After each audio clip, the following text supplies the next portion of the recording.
ఒక కుక్క గురించి ఇద్దరు భార్యాభర్తలు విడిపోయారు. స్టోరీ వింటే నాకు కూడా ఆశ్చర్యం అనిపించింది.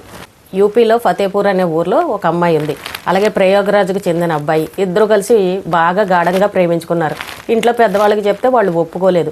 సరే, ఇంట్లో పెద్దవాళ్ళు ఒప్పుకోవట్లేదు కదా అని చెప్పేసి వీళ్ళిద్దరూ దొంగచాటుగా వెళ్ళి ఆర్య సమాజంలో పెళ్లి చేసేసుకున్నారు. పెళ్లి చేసుకుని ఎవరి దారిన వాళ్ళు ఉన్నారు. కొన్ని రోజుల తర్వాత ఇంట్లో పెద్దవాళ్ళకి చెప్పారు, పెళ్లి చేసుకుంటాం మేము, నేను పలానా అబ్బాయిని ప్రేమించానని అనగానే పెద్దవాళ్ళు ఏమనుకున్నారంటే, ఇన్ని రోజుల నుంచి ప్రేమించుకుంటున్నారు కదా, సరే ఇంకా వీళ్ళ ప్రేమను వద్దంటే మళ్ళీ బాధపడతారని అనుకుని రెండు కుటుంబాల వాళ్ళు కూడా సరే అని ఒప్పుకున్నారు. అప్పుడు ఈ విషయం బయట పెట్టారు, మేము ఆల్రెడీ పెళ్లి చేసేసుకున్నాం, మీరు ఒప్పుకున్న తర్వాత మళ్ళీ పెళ్లి చేసుకుని అప్పుడు మేము కలిసి ఉందాం అనుకున్నామని చెప్పి ఇంట్లో రెండు కుటుంబాల వాళ్ళకి చెప్పగానే, సరే పెద్దల సమక్షంలో మళ్ళీ పెళ్లి చేస్తామని చెప్పేసి మొన్న 18వ తారీఖున ముహూర్తం పెట్టి బంధువులందరినీ పిలిచి చక్కగా సింపుల్గా పెళ్లి చేద్దామని పెళ్లి ఏర్పాట్లన్నీ చేశారు.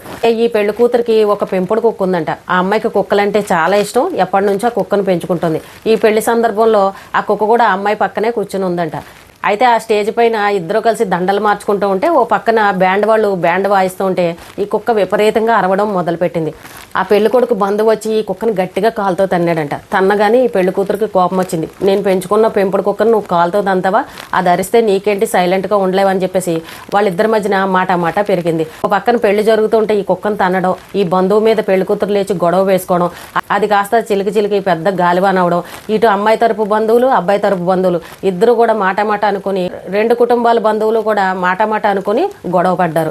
అక్కడ చాలా పెద్ద గొడవ అయ్యేసరికి పెంచుకున్న పెంపుడు కుక్కను మీరు ఈ రకంగా తన్నారనంటే ఆ ఇంటి కోడలుగా నేను అస్సలు వెళ్ళను, రేపొద్దు నేను ఆ ఇంట్లోకి వెళ్ళానంటే నాతో పాటు ఈ కుక్క కూడా రావచ్చు, మీరు ఇంత దారుణంగా ప్రవర్తించిన వాళ్ళ ఇంటికి నేను ఎందుకు వస్తానని చెప్పేసి నాకు ఈ పెళ్ళొద్దు, నాకు ఇష్టం లేదని చెప్పేసి ఆ అమ్మాయి పేట్ల మించి లేచిపోయింది. సరే అని మళ్ళీ పెద్దవాళ్ళందరూ కూర్చొని మాట్లాడుకుంటే అయినా సరే అమ్మాయి ఎక్కడ ఒప్పుకోలేదు. నాకు కుక్కే ఎక్కువ, నేను దాన్ని ప్రాణంగా ప్రేమించుకుంటున్నాను, నువ్వు ఇష్టం వచ్చినట్టు కాలుతో తంతావా అని చెప్పేసి నాకు అసలు ఈ సంబంధం వద్దు, నాకు ఈ పెళ్లి వద్దు అని చెప్పేసి కట్న కానుకలు ఏవైతే ఇచ్చారో అవన్నీ ఎవరో వాళ్ళు తిరిగి ఇచ్చేసేయండి అని చెప్పేసి అక్కడికక్కడే సెటిల్మెంట్ చేసేసుకున్నారు. ఈ గొడవ పోలీస్ స్టేషన్ దాకా వెళ్ళింది. పోలీసులు వచ్చారు, ఏంటి విషయం అని అనగానే నాకు ఈ పెళ్లి ఇష్టం లేదు, మేము విడిపోతామని చెప్పేసి ఆ అమ్మాయి మొహమాటం లేకుండా చెప్పేసింది. చూడండి, ఒక కుక్క గురించి మొత్తం పెళ్లి క్యాన్సిల్ అయిపోయింది. ఆల్రెడీ వాళ్ళిద్దరూ ఆర్య సమాజంలో పెళ్లి చేసేసుకున్నారు. మళ్ళీ పెద్దలను ఒప్పించుకుని పెద్దల సమక్షంలో బంధువులందరినీ పిలిచి పెళ్లి చేసుకుందామని అనుకునే లోపు ఈ కుక్క అరిచిందని ఒక బంధువు కాలుతో తనేసరికి అమ్మాయికి నచ్చలేదు. ఈ అమ్మాయి పెద్ద గొడవ చేసింది. చూసారా, జంతు ప్రేమికులు కుక్కల్ని ఎంత గాఢంగా ప్రేమిస్తున్నారో. తన జీవితం పోయినా పర్వాలేదని అనుకుంది కానీ కుక్కని ఎక్కడ కూడా తక్కువ చేసి చూడలేదు. అక్కడ ఉన్న బంధువైనా సరే తప్పు కదండి, పెంచుకునే కుక్కను ఆ రకంగా కొట్టకూడదు కదా, దాన్ని ఏదో దగ్గర తీసుకుని ముద్దు చేశారనుకోండి అవి సైలెంట్ అయిపోతాయి. కానీ కొంతమంది ఏంటంటే ఇలాంటి సైకో వాళ్ళు ఉంటారనమాట, దాన్ని తన్నడం, కొట్టడం, బెదిరించడం ఇలాంటివి చేస్తారు. అలా చేసేసరికి అవి ఇంకా రెచ్చిపోయి వీడెవడో నన్ను కొట్టడానికి వస్తున్నాడని అవి ఇంకా గట్టిగా అరిచి వాళ్ళ మీదకి వెళ్లే పరిస్థితి ఉంటుంది. అది అక్కడ ఎవరిని కరవలేదు, ఏమీ చేయలేదు. అక్కడ బ్యాండ్ సౌండ్లకి వాటికి అది కంగారు పడిపోయి గట్టిగా అరిచింది. అరిచినందుకే వీళ్ళకి కోపం వచ్చేసి దాని మీద కాలుతో తన్నారు. ఇది జరిగిన విషయం. ఒక కుక్క గురించి ఇద్దరు భార్యాభర్తలు విడిపోవడం జరిగింది. చూడండి ఎంత సిల్లీ రీజన్స్ ఉన్నాయో. వింటుంటే భలే ఆశ్చర్యంగా అనిపించింది.